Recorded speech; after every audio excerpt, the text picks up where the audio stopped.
أيها الإخوة الكرام المشاهدون، ورد كلمة كافر في كتب ابن تيمية 917 مرة.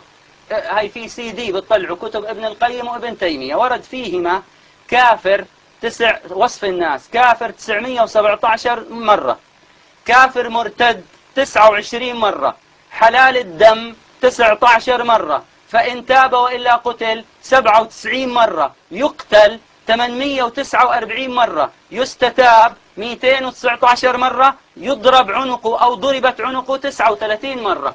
وكل هذه الأعداد يدعو إلى السلام ويدعو إلى الحنية، ولا يدعو إلى تكفير المسلمين، وليست كتبهم فيها أي شيء من تكفير المسلمين. مساكين مظلومين والله، حسن السقاف وابن حجر والسبكي والعراقي وغيره من مئات العلماء اللي عندي أسمائهم نقدوا هذه فكر ابن تيمية.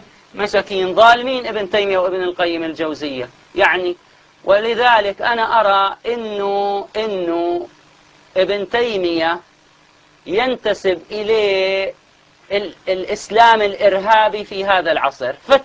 فتشوا ادرسوا الجماعات الإسلامية، هاي بحوث علمية وحوارات، ادرسوا الجماعات الإسلامية المعاصرة تجدوا أن استقاءها من ابن تيمية. والسلام ختام، وأشكركم وأشكر من يتهمني بالباطل وسامحه الله.